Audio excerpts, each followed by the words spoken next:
Hello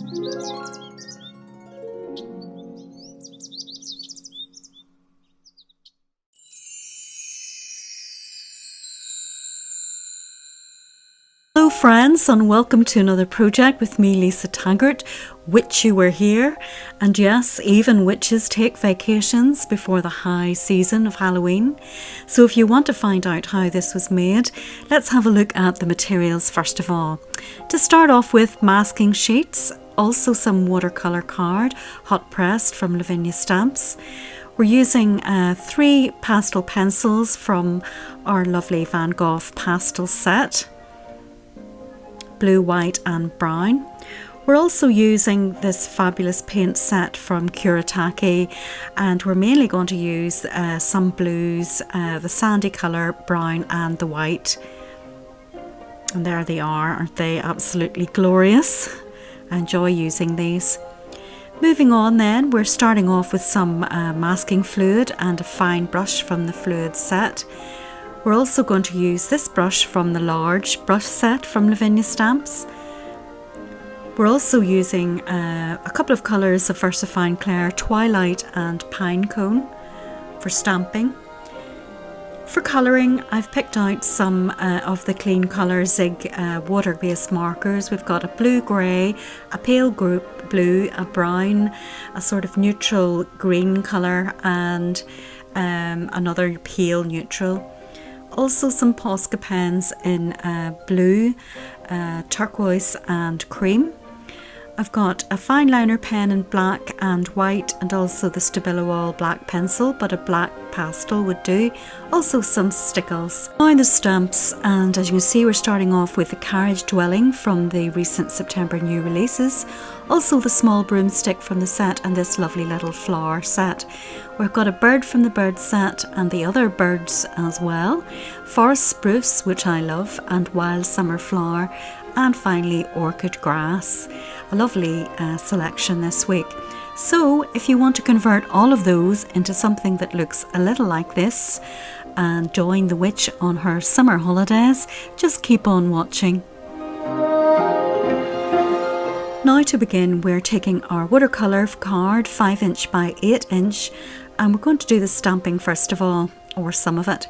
So I'm taking my Twilight in VersaFine Clair, inking up the stamp and going to place it down just right of centre and not too far up the page. Dry that off because we're going to now use the masking fluid to give it a light coat. Don't have to do the bottom half of the wheels, just where the wheels meet the bottom of the carriage, and just lightly paint this in with a fine brush and make sure then that it's dry before you paint over the top. But before we do the painting, I'm taking this strip that I've cut of the masking sheet, and I'm placing it just across the top, about 1.5 inches down, and at the top of the carriage. And this is to cover up, or this is to create a horizon line. Mine's a bit wonky. Make sure yours is straight, because it has to be straight for the composition. Now I'm using my water and I'm activating the lovely paints, and the first colour I'm using is cobalt blue, this one, and it's a really lovely colour. And all I'm doing is sweeping that across the card, and I'm aiming not to saturate where it meets the masking sheet. I really want the most saturated part of this portion to be at the top in terms of pigment and colour, and then gradually fading down to meet the masking sheet. And there we are. Now that it's removed and dried, I'm going to use the masking tape sheet, and you can use artist tape for this if you have that, and I'm placing that to mask off the next section, which is the sea. And this is a colour called Malachite, and I've mixed that with the colour turquoise blue to create this Caribbean sea colour, I suppose. And again, I'm just sweeping this across the page in stripes, I suppose, and adding a little bit of variety in terms of tones and colour. And I'm also doing it diagonally to the right. I don't want this straight across. I want it to have as I say, a slight diagonal when it meets the carriage, because it's going to sweep in with a bit of a wave to meet the beach. So, and if you want to remove some, you dry off your brush on a piece of kitchen towel and just brush over it lightly. I'm thinking that I might have some light coming in that centre area, so that's what I was thinking when I was doing that. But I think in the end up I add extra paint to it. Now for the white, I'm just going to plop that in at the front to indicate where it meets the beach area. And I'm thinking about perhaps having a little wave as it meets the shore. And this, I'm adding the top of the wave just very lightly, an indication of that. And also the frothy bit where it meets the sand as well, and some light. As you're doing this, I mean, I'm just making it up. I don't have a reference picture or anything. You just keep looking at it and see if you're happy with it. I think in the end up, I started to think that actually it needed a bit more depth, particularly in that centre area. And certainly where there's a wave happening, it needs to be darkened at the top of the wave.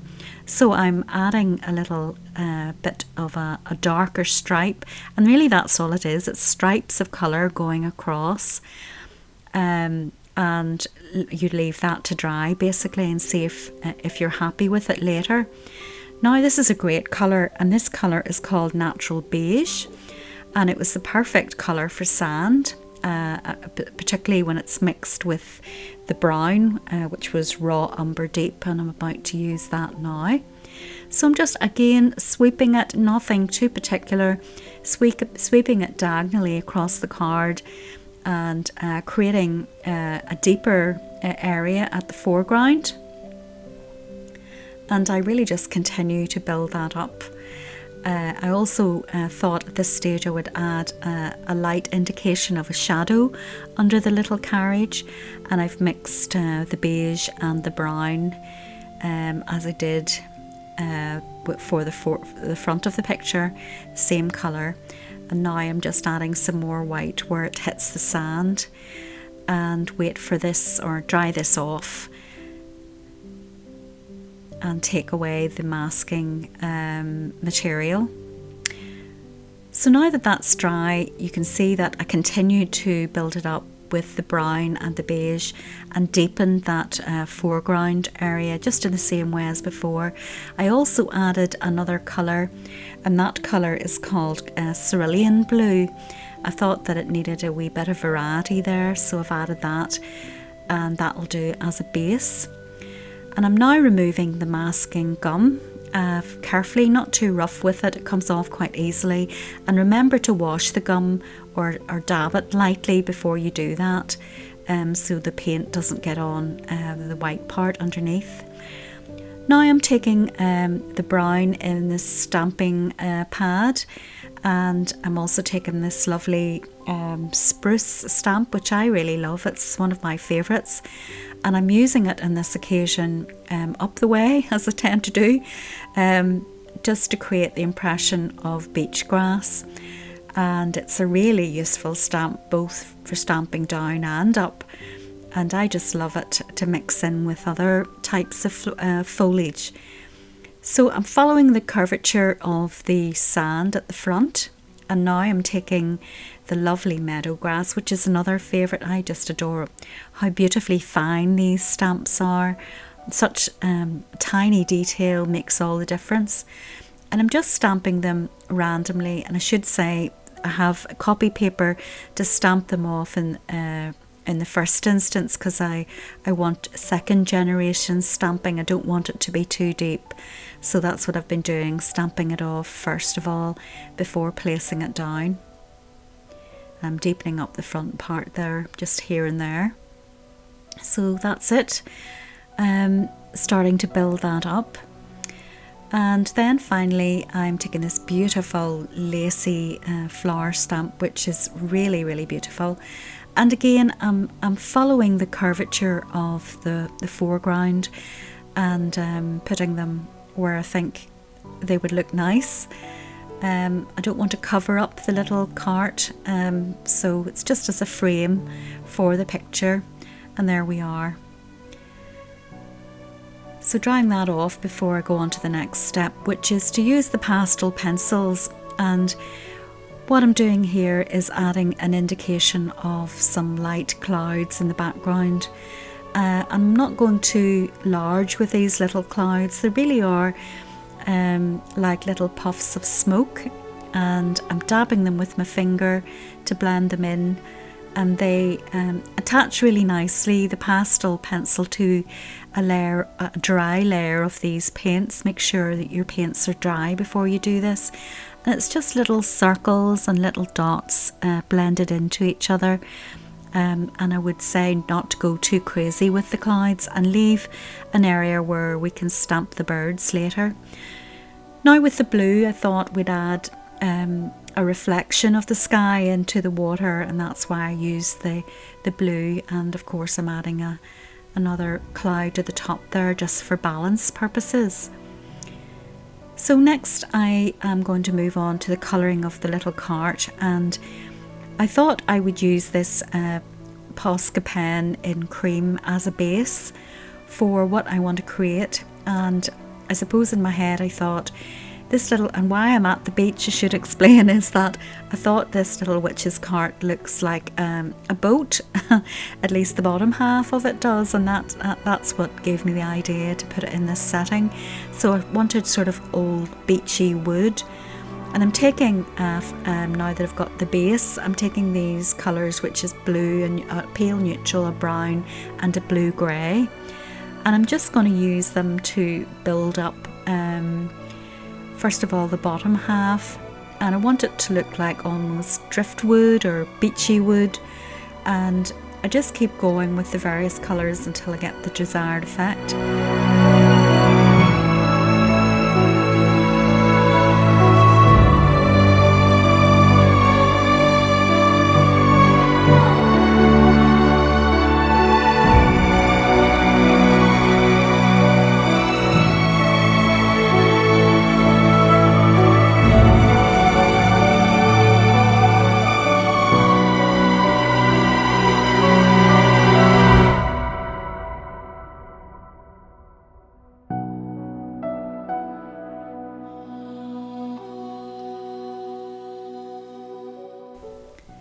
And I've taken also the pale blue because this is a very beachy colour, and the idea was to almost have like a beach hut look to the top. I'm not sure that it was very successful, but I tried anyway, and I'm just running that down. It's like a bluey green, so it mixes well with the brown. And now I'm restoring the little window frames, because my colouring isn't very precise, as you probably know by now.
Now I'm fixing the wave by taking my white gel pen and just using the painting that I've already placed down to make it stand out a little bit more. And this part is, you know, that lacy part where the water comes into the sand and is bubbly, and there are lots of little bubbles coming up, and you know, lots of energy with the wave. And so just adding little dots to indicate the bubbles, not forgetting also to carry on the same wave on the other side.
Now off camera I added the little bird and also the broomstick just across the top there.